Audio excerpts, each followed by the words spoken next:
Vous êtes à l'aise beaucoup plus facilement en soirée. Vous pouvez parler à beaucoup plus de gens, beaucoup plus de filles, beaucoup plus de gars. Oh non, ma caméra je crois que ça a arrêté. Oh non, mais s'il m'a appelé, mais putain, non, mais non. Je vais péter un câble.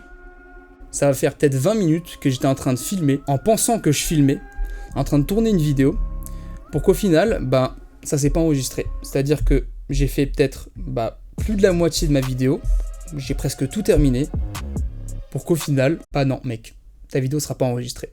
Ta vidéo YouTube sera reportée. Et ça m'énerve d'un point monstrueux. Ça faisait peut-être 4 heures que j'essayais d'organiser ça, il y avait plein de petites choses qui m'agaçaient mais que j'ai réussi à supporter, mais là, j'ai pas réussi à supporter.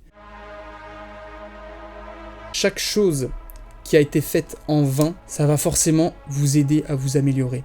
Si jamais vous faites un contrôle par exemple, un test, peu importe, et qu'ensuite vous avez une mauvaise note, ça ne doit pas vous affecter. Ok, la note, faut que vous sachiez la dissocier du résultat. Si vous pensez que votre accomplissement personnel a été satisfaisant, c'est tout ce qui compte. Ok, là je viens de tourner une vidéo qui n'a pas été enregistrée, mais je suis satisfait d'avoir fait ce que je fais.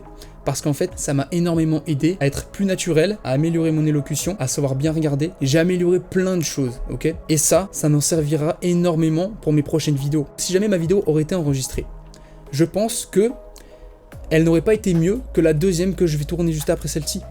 Vous voyez ce que je veux dire? Ce qu'il faut bien que vous sachiez, c'est que peu importe ce que vous faites dans votre vie, si vous pensez que, entre guillemets, ça a été un échec, vous vous fourrez le doigt dans l'œil.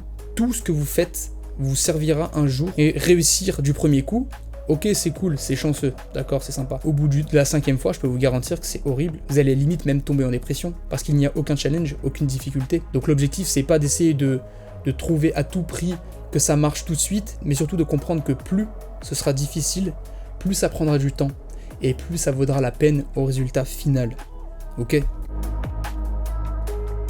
Peu importe ce que vous faites, ne pensez pas que ça sera juste une ligne droite. Toutes les choses ne se passeront jamais comme vous le prévoyez, ok? Il faut également peut-être avoir une toute petite idée d'imaginer le fait que ça ne marche pas, mais sinon, à 90%, vous devez vous dire ça va marcher. Mais peu importe la manière, si vous pensez que ça va marcher en faisant cette chose-là, et que ça ne marche pas, vous n'allez pas vous dire ça ne marche pas. Vous allez ajuster la trajectoire, essayer de sauter l'obstacle, de trouver une autre alternative. Donc au final, je pense que les deux compétences à avoir sont la patience et la résilience. Si vous respectez ces deux critères, je peux vous garantir que vous finirez par réussir. Je vous donne un exemple. Bon, pour tous ceux qui ne sont pas allés encore au casino, je vous incite absolument pas d'y aller, mais pour tous ceux qui l'ont déjà fait, je pense que la majorité des personnes ont déjà joué à la roulette. Si vous restez sur le noir, au bout d'un moment, le noir finira par tomber. On est d'accord. Eh bien le succès, c'est exactement la même chose. Si vous pensez que la première chose, le premier obstacle, vous détruit toutes vos croyances comme quoi c'était facile, et que en fait vous finissez par abandonner, c'est comme si vous avez misé une fois sur le noir, quoi. À chaque fois que vous allez échouer, ce sera une chance supplémentaire de pouvoir réussir la prochaine fois. Bien évidemment, la réussite, ça ne s'attend pas sur une chance sur deux. Beaucoup plus de facteurs qui entrent en compte, mais sinon, pour vous faire comprendre, c'est que tant que vous ne lâchez pas, c'est mathématiquement possible. Plus il y a d'échecs derrière vous, et plus vous aurez de chances de réussir la prochaine fois. Faut bien que vous sachiez ça. Pour terminer cette vidéo, je vous invite à liker, à commenter et à vous abonner. Ça me ferait énormément plaisir, rien que le fait de soutenir la chaîne. Et moi, je vous dis à très bientôt pour la prochaine vidéo que je vais tourner juste après. Salut!